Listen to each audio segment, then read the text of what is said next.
Good afternoon, dear dear participant. I am Lukianenko Kostiantyn, and the topic of my presentation, the reference temperature determination of RPV steel using small-sized fracture toughness specimen. This work was carried out as part of the Strumatel project.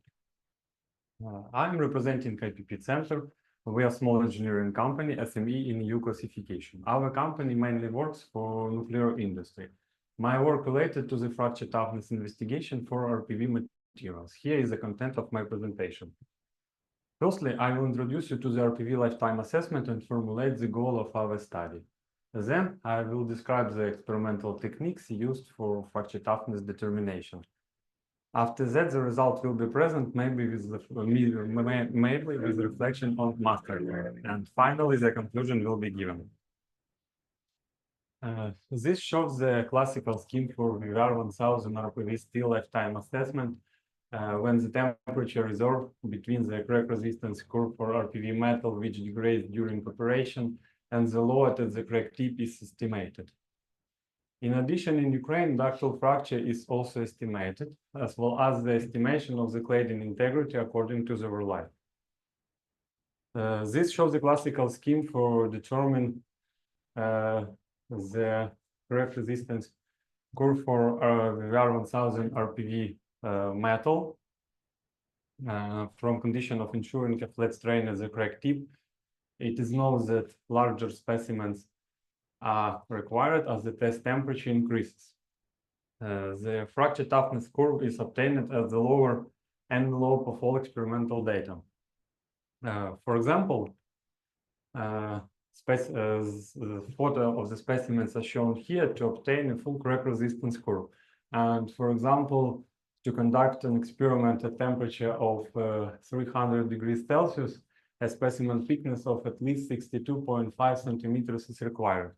For such dimension, the tensile machine must have a force of at least 4,700 tons. Therefore, it is very expensive to conduct an experiment to determine the standard crack resistance curve. On the slide, you can see the difference between the fracture toughness curve given in different regulatory document for VR 1000 RPV metal obtained by the classical fracture mechanics approach. You can see that we have different curves for the same metal. Given the high cost and small amount of materials in the world, research is underway to obtain crack resistance, mostly based on the master curve approach. This potentially makes it possible to obtain a full crack resistance that is in the entire practical temperature range. For example, on the slide, you can see the fracture toughness curve built using master curve methodology. So, goal of the study is to develop an experimental techniques for the experimental determination of crack resistance using half-size SEB and mini-CT specimens and to assess the possibility of their use for the master curve determination. The material selected for testing is unirradiated VR 1000 RPV-based metal. Two forgings were selected. They differ on their mechanical properties and chemical composition. Here is the VR 1000 RPV drawing. The requirements for mechanical properties and chemical composition are given in these two tables. In order to obtain a valid crack resistance, we need to conduct experiments at cryogenic temperature. The main problem for such experiments was to ensure temperature stability during loading. That is why we have manufactured a cryo chamber, the scheme of which is shown on this slide. Liquid nitrogen was used for cooling. For temperature measure, we made a copper constant thermocouple, which was calibrated at 3 temperature, as you can see on this slide. This shows the process of developing the methodology for conducting the experiments. The main problem was to increase the thermal insulation in the cryo chamber. This is shown on the photo. The signal from the thermocouple was measured with a microvoltmeter and converted to temperature according to the calibration chart from the previous slide. This is specimens before and after the experiment. Here you can see the result in their processing according to the master curve approach.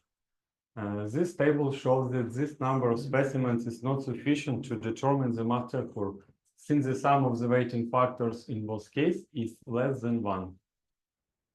The next step was to manufacture mini-CT specimens. For the 20 specimens were produced from the broken halves by electroerosion method with the size of 0.16 CT.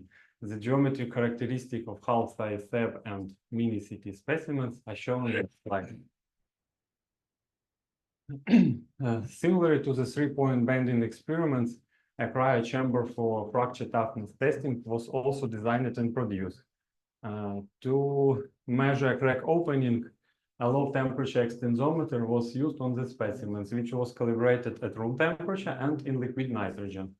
For fracture toughness testing, laboratory thermometer was used. All the results of the mini-CT specimens are shown here, which include crack opening displacement diagram, fracture toughness curves, and summarized table. Note that for mini-CT specimens, valid zero value obtained for model steel E only, with the sum of the weighting factors equal 1.5. For model steel H, even after accounting for the data screening, the sum of the weighting factors is 0.8. Since on the previous slide, already process diagrams are shown. Here is the method of their approximation. In general, all of them were divided into 4 types, depending on the size of the plastic zones. Thus, all the integration was processed analytically. It is worth noting that the study of such mini-CT specimens is difficult task, not only owing to temperature control issues, but also to a greater extent because of crack complexities. When a crack develops, it can propagate unevenly on both sides of the specimens, leading to the pins breaking, which complicates material selection for the pins. Even if it initially that the crack has grown correctly, post-experiments analysis often reveals other way. This is shown in this photo. And on the slide, you can see the result of the experiments carried out for the first model steel, and then for the second model steel. On the slide, you can see the summarized result for the both half-size SEB and mini-CT case and their combined result. As you can see, the most valid fracture toughness obtained for the combined result, since the sum of the weighting factors in this case is the largest. Also, on the slide, you can see a master curve built from the combined result and her comparison with normative fracture toughness curves. To conclude, using miniature specimens, you can obtain a master curve and reference temperature. And finally,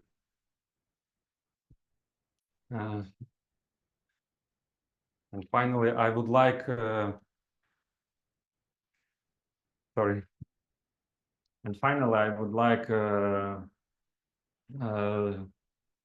to process I would like company Yanen and Yasis for help me to